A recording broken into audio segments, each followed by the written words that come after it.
Merseyside derby, where Everton will be coming to Anfield.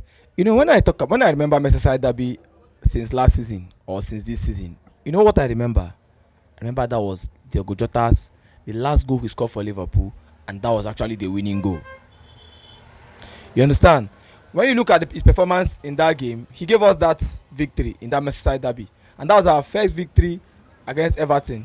I think in a while, maybe not at Anfield.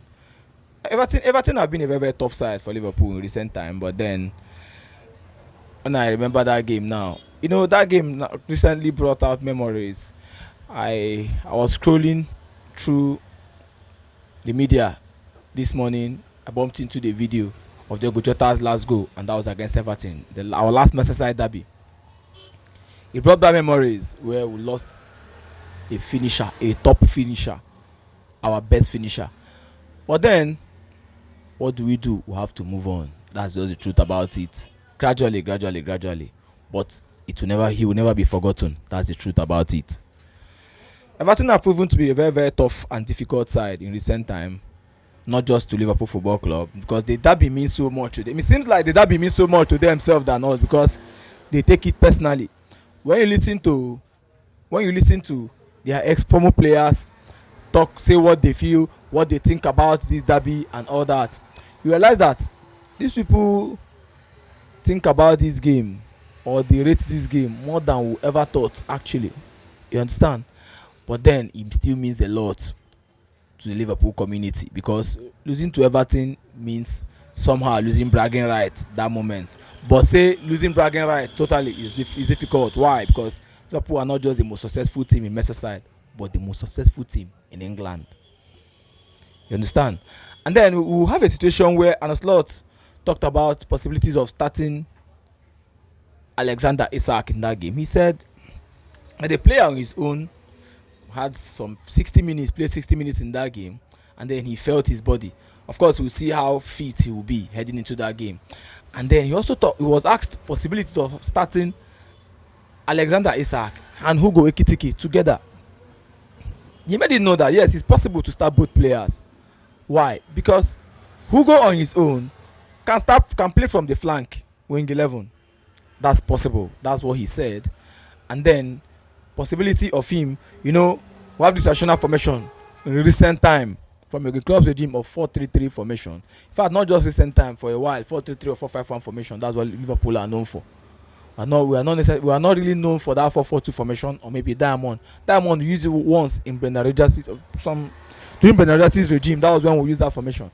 And then the coach talked about utilizing both players, maybe in a 4-4-2 formation. That may not be maybe that 4-4-2 diamond formation. Are you going to use Musala behind them? It's not possible.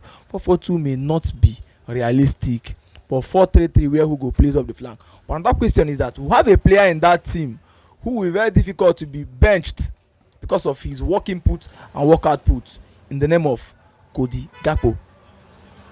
Cody Gakpo is a player that, apart from, most of you only look at Musala's goal and assist returns. Have you taken your time to look at Cody Gakpo's returns? He's a great player. He's a player that he comes up. If you observe, Cody Gakpo became the first Liverpool player to score in 8 consecutive home games. You don't know he has a record currently. 8 consecutive home games, overtaking Mo Salah. Don't know if I'm communicating. And Everton on their side, they have the likes of Beto, and they have Jack Grealish. When the coach talked about the Everton team, he talked about a team having to loan a player from a team that signed a player for £100 million. So we're talking about Jack Grealish. That's straight bullet hitting Manchester City. They said Everton signed a player, loaned a player from a team that signed him for £100 million. So for that reason, Everton, you don't have to underrate them. They have quality. Jack Grealish is a very, very good player. Don't say since he didn't do well in Manchester City, definitely he's not going to do well in every other team. That's not how it is. Jack Grealish is a very, very, very, very incisive player on his day. And then they have Beto, who can cause trouble. But if you see, but he has the height, the physical presence to cause trouble. The last time I was when we won them, he missed some glorious opportunity that denied Everton from being in a good position in that game. Yes, he did. But then Liverpool found a way to hurt them through Diogo Jota. So don't underrate Everton. Don't underrate Everton or anything. And then there's Conor Bradley who is back. There's Jeremy Frimpong who is back. We don't know if the coach will decide to use Soboslai in that position. Jeremy Frimpong is back. Conor Bradley is back. But I will suggest he moves Soboslai back to the middle of the park. And then that means we'll have Florian Wirtz. Definitely Gravenberch starts. Florian Wirtz, McAllister. Maybe McAllister start from the bench. I don't know what the coach feels about. Soboslai is in the form of his life right now. He cannot be benched. Now, if he decides to start Conor Bradley or Jeremy Frimpong in that game, I don't know what the coach wants to do, but we'll see what happens. Merseyside derby is this game, not just because of the Merseyside derby. We need to win this game to be able to strengthen our grip at the top of the pile. It's very, very paramount to start chasing black goats now that there is still daylight. Arsenal will be up against Manchester City, in which case, once we deliver, we'll pick up maximum point from the Everton game. It simply means that Arsenal will not have any.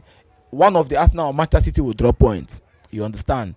Yes, or both of them will share the spoils. Draw. We'll favor both sides. We'll pick 2 points here, pick 2 points here. We'll continue pushing at the top. You get? Now, Chelsea up against Manchester United.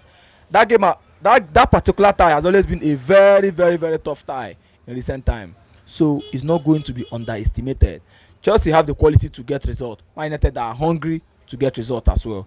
So we'll see how that pans out. In recent time, it has ended all square, draw per se in recent time than wins. But Chelsea won the last tie by a solitary goal by Cucurella.